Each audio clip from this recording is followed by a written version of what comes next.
వరి సాగులో దేశంలోనే అగ్రగామిగా ఉన్న తెలంగాణ ఇప్పుడు ప్రపంచానికి అన్నం పెట్టే స్థాయికి ఎదిగింది. తెలంగాణ రైస్ కు దేశంలోనే కాదు విదేశాల్లోనూ విపరీతమైన డిమాండ్ పెరుగుతుంది. రాష్ట్రంలో పండిన బియ్యానికి భారతదేశంలోని మిగతా రాష్ట్రాల నుంచే కాదు విదేశాల నుంచి కూడా ఎగుమతులు చేయాలనే డిమాండ్లు పెరుగుతున్నాయి. రేపో మాపో ఫిలిప్పీన్స్ కు లక్షల మెట్రిక్ టన్నుల బియ్యాన్ని ఎగుమతి చేసేందుకు కసరత్తు మొదలైంది.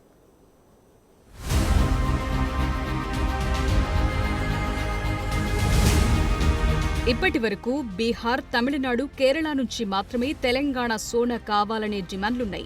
ఇప్పుడు మన దేశం అవతలి నుంచి కూడా తెలంగాణ రైస్ కావాలనే విజ్ఞప్తులు పెరుగుతున్నాయి.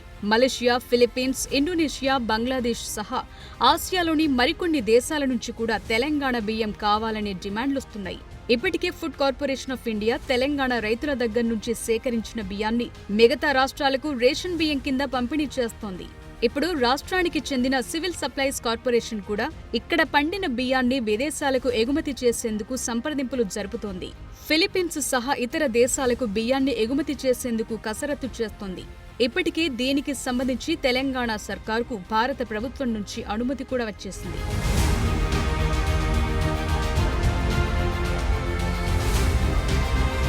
తెలంగాణలో సాగు చేసే Sona Masuri, HMT, Samba Masuri, JGL, MTU 1010, IR 64 వెరైటీలకు విదేశాల్లో మంచి డిమాండ్ ఉంది. మొదటగా ఫిలిప్పీన్స్ కు 10 లక్షల మెట్రిక్ టన్నుల బియ్యాన్ని ఎగుమతి చేయనున్నారు. దీనికి సంబంధించి ఆ దేశంతో త్వరలోనే ఒప్పందం కుదుర్చుకోనున్నారు.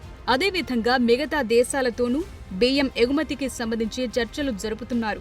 మలేషియా, ఇండోనేషియాతో పాటు ఆసియాలోని మిగతా దేశాలు కూడా తెలంగాణ సోనా రైస్ పై ఆసక్తి చూపుతున్నాయి. ఇటీవల హైదరాబాద్ లో జరిగిన గ్లోబల్ రైస్ సమిట్ లో మన రాష్ట్రంలో పండే టాప్ రైస్ వెరైటీస్ ని ప్రదర్శించారు. ఈ ఈవెంట్ కి వివిధ దేశాలు, భారత రాష్ట్రాల నుంచి 500 మందికి పైగా వ్యవసాయ నిపుణులు, పరిశోధకులు, ఎగుమతిదారులు, మార్కెట్ లీడర్స్ హాజరయ్యారు. రైస్ సమిట్ తరువాత వివిధ దేశాల నుంచి తెలంగాణ సోనా కావాలనే డిమాండ్లు మొదలయ్యాయి. ఇప్పటికే ఫిలిప్పీన్స్ ప్రభుత్వానికి తెలంగాణలో పండే 8 రకాల బియ్యం శాంపిల్స్ ని పంపించారు. వాళ్లు వాటిని వండి తిని టేస్ట్ కూడా చేశారు. అన్ని రకాల క్వాలిటీ టెస్టులు చేసి సంతృప్తి వ్యక్తం చేశారు. ఇప్పుడు ఫిలిప్పీన్స్ కి గనుక బియ్యం ఎగుమతి చేసే ప్రాసెస్ సక్సెస్ అయితే తెలంగాణ సోనాకు మహర్దశ మొదలవుతుంది. బియ్యం ఎగుమతుల్లో దేశంలోని మిగతా రాష్ట్రాల్లో తెలంగాణ నెంబర్ 1 గా ఉంటుందని అధికారులు ఆశాభావం వ్యక్తం చేస్తున్నారు.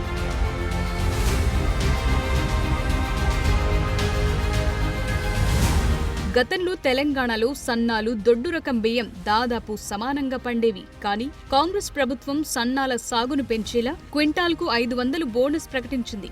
దాంతో ఈ సీజన్లో రాష్ట్రంలో రికార్డ్ స్థాయిలో పంట దిగుబడొచ్చింది. రైతులు లక్షలాది మెట్రిక్ టన్నుల సన్న రకం బియ్యాన్ని పండించారు. సుమారు 1.5 టన్నుల ధాన్యం ఉత్పత్తి అయినట్లు తెలుస్తోంది. ఇంత ధాన్యాన్ని రాష్ట్రంలో నిల్వ చేయటం సాధ్యం కాదు. రాష్ట్ర ప్రజల అవసరాలు పోగా మిగిలిన బియ్యంలో ఎంత వీలైతే అంత ఎగుమతి చేయాలని ప్రభుత్వం కసరత్తు చేస్తోంది. ఇప్పటికే తెలంగాణ వ్యాప్తంగా పండిన వరి ధాన్యాన్ని కొనేందుకు ప్రభుత్వం సిద్ధంగా ఉందని మంత్రి ఉత్తమ్ కుమార్ రెడ్డి చెప్పారు. 7,990 కొనుగోలు కేంద్రాల ద్వారా రైతుల దగ్గర నుంచి ధాన్యాన్ని కొనుగోలు చేస్తున్నారు. ఇప్పటి వరకు 21 లక్షల మెట్రిక్ టన్నులకు పైగా ధాన్యాన్ని ప్రభుత్వం సేకరించింది.